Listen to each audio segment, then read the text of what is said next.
Silab Rês Elifbeya Kurmancî Îro em ê behs bikin Celadet Bedirxanî çima elifbeya me bi vî şiklî çêkiriye, bi vî awayî çêkiriye.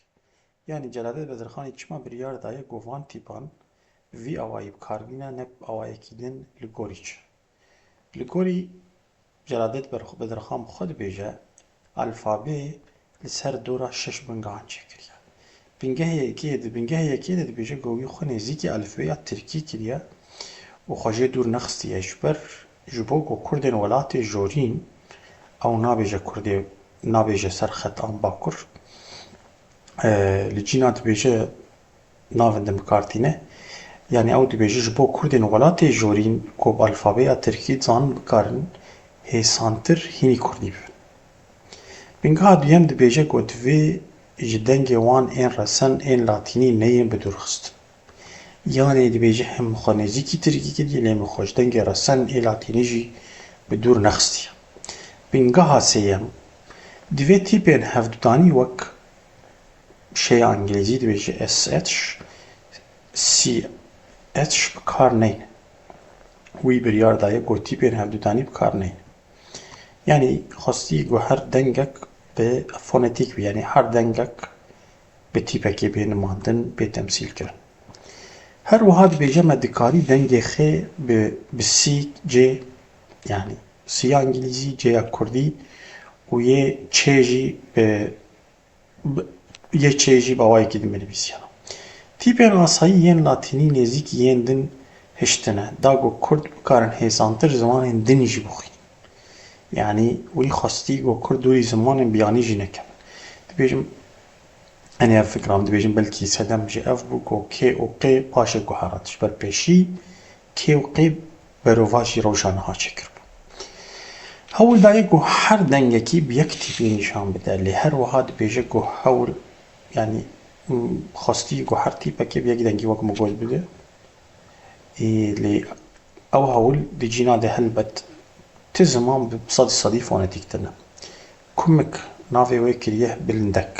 Yani ew kumik navê kirî bilindek. Nexwestiye gelek nîşanên cuda cuda çêke. Hûn zanin gelek zimana de di noqte hene hûn zanin çend. Ême kumik heye şixincî wê yani em bêjin bilindek şixincî wê tiştekî din tune ji tîpên latînî ên din. Wî nexwestî ku nîşanên cuda cuda çêke ku tev li hev nebin. Boşbûna nîşanan jî nivîsê kirêt dike. Gor fikra wî boşbûn yani pirbûna nîşanan jî nivîsê kirêt dike. Dengên binîgehîn sîf û yek in. Ew dengên ku carnan zirav, carnan stûr dibin tenê varyantên dengan in. û cudahî jê dera wan de tune. Lewra ne pêwîst e bi dengên cuda werin nivîsîn. Wek min got yani wek Ç di Ç'yê me hene, K di K'yê me hene li gor Celadet Bedirxanî ne pêwîst e ku evana di dengên cuda bên nivîsîn lê piştî wê hinkadin hewilda bi denga lê niha pir ranî em karin bibêjin li ser sî û yek tîpan li hev kiriye. Wan cudahiyan weke rengê dengan nîşan dide yani. û dibêje alfabê tenê dengan nîşan dide ne rengan. Êvî ew rengin ji bo wî ew cudahî. Çima şê çêkiriye şêya me. Diyar dike ku Alman bi awayekî, Fransî bi awayekî û bi îngilîzî bi awayekî din çend tîpan hevdûdanî bikar tînin lê wî biryar dabû ku tîpên hevdûdanî kar neyne. Yani wek me got îngilîzî de SH, Alman bi awayekî din, Fransî bi awayekî din çê dikin ê wî gotiye tîpên hevdûdanî yani di tîpên cemhev yên dengî çêkin ez wan bikar nayînim. û madeya yekem di madeya yekem jî gotibû ku wê xwe nêzîkî Tirkî bikin.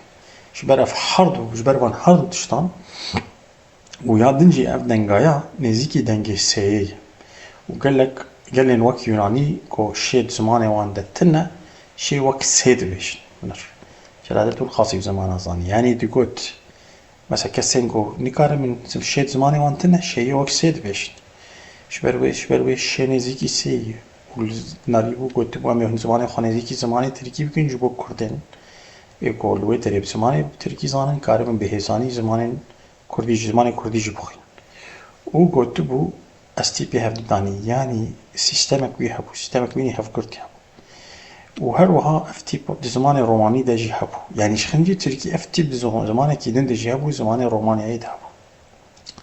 چما خێ ئەف خێ وەکتی پا یۆنانم بکار، یعنی ئکس کردی خێژ بەر وەکتی پا یۆنان